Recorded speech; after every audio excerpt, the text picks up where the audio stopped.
Вітаю спадарства. Сёння я хочу прочитать верш Сержука Сокала-Воюша «Монолёг Кастуся Калиновского». Дзецюкі, хіба здушили ў вашых душах прагу волі? Ті братамі, што ў магіле нехта вымаліў патолю? Ці спынілі вас у лёце, дзідай скінуўшы на травы? Ці на слізкім павароце з панталыку збіў няправы? Да вясны дажыць патрэбна, да вясны, да вясны. Душы зноўку прагнуць бою, грудзі вольных вятроў. Што з таго, што світкай зрэбнай, ледзь пакрытыя яны, як пад кожнай світкай тою сэрцы мужных ваяроў.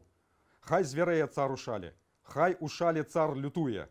Мы пазбавім сэрцы жалю, мы сваю зямлю ўратуем. Мы крывёй і мазалямі зможам іхніх благародзей, зможам тых, хто маскалямі называюцца ў народзе. Толькі шыбеніцы рукі, чорнай шыбеніцы, дацягнуліся да шыі і не здрадзілі, не. Упіліся бы гадюкі, бы цярновыя вянцы, потым войкнулі нямыя і застылі ў сне. Што з таго, што я загінуў? Касінерам меней стала і ўсяго, а над айчынай не паменшыла навала. Дык ухопім разам зброю, спляжым звера, знішчым звера, каб звінелі над зямлёю песні вольных касінераў. Беларусь, моя матуля, Беларусь, Беларусь!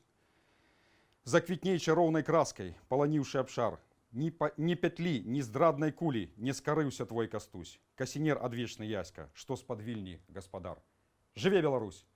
Шановное спадарства, я заклікаю далучацца. Я асабіста хачу заклікаць далучыцца нашых суседзяў Андрэя Нортана і Антося з крамы Цудоўня. А таксама хачу перадаць эстафету ў горад Менск Алесю Мазаніку з крамы Імбрыкбай.